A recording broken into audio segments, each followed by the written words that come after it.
Hey guys, Tyler Ansman here with Tyler Ansman Performance. So today we're going to talk about how do we maximize the impact of our low days. All right, so just quick review.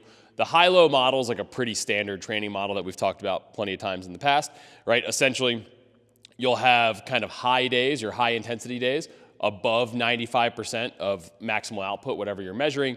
In our case, generally it's throwing velocity on that day, and then in between you'll have low days, generally below 75% of max output in order to kind of, enhance recovery, that kind of thing. And so what we've talked about a lot in the past, how do we maximize our high days, which is super important because that's going to be the most stress we can possibly create is going to be on those days. So that's really going to drive adaptation in a meaningful way. But we have these low days, we're showing up anyway. So how do we get the most possible out of these? And I think that's an important question for us to answer.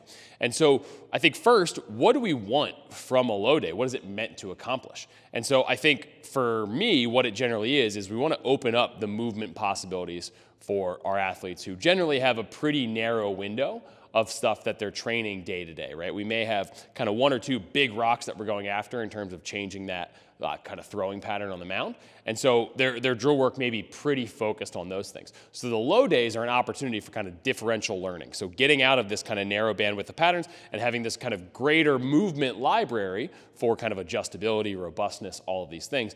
And the motor learning research kind of tells us that getting away from blocked practice a little bit does help with the long-term kind of changes that we're trying to make more than blocked practice does. So I think kind of mixing both approaches together can be really helpful, and the low days are a pretty good opportunity to do that. And so what can we kind of do on these low days? Well, we should throw, if we're talking about throwing, we should throw different implements, right? Over and under load, different sizes, different shapes. We should be on the move, doing drill work we wouldn't normally do, all while staying under the kind of the planned intensity threshold for the day, all right? But getting all of these other kind of movement possibilities in there and moving in different ways kind of helps to produce more robust athletes, which is ultimately what we're after. If they can't be kind of healthy for training, then they're not going to maximize kind of their potential ever. So we want to make sure we can keep them on the field first, and these days can kind of help with doing that. All right, so if we think about this from like a specific movement perspective, right? If we're throwing a football, do you have trouble, throwing accidental cutters? Well, maybe throwing this kind of larger mass item is going to be helpful for that, right? It's going to force you to kind of pronate a little bit sooner, all these different things. We can make changes with that. Over and under load, right? Are you bad at kind of timing that relaxation and tension?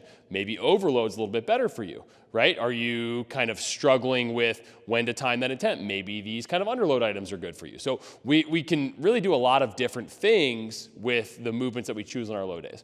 The same principle can be applied in the weight room. Maybe this isn't the day where you're trying to kind of maximize output, right? This may be where we're kind of playing with some of these patterns that you really can't load necessarily in a meaningful way, but like they're unilateral or they're through different ranges of motion than you typically get, right? Extensive plyometrics through a variety of ranges and planes and all of these things. This is where all of that stuff fits together so we can be a well-rounded athlete, kind of all of these qualities that maybe don't directly translate to kind of the highest output on the field, but they indirectly translate by kind of some of these underlying processes and kind of allowing us to stay healthy throughout this time. So I think it's important to think about if we're going to be there for a low day anyway, how do we maximize the impact of these days? And I think those are just a couple ideas that I've kind of had as we've been playing around with it more and more throughout the off season. So if you've got any questions, feel free to drop them below. Otherwise, I will see you next time. Thanks.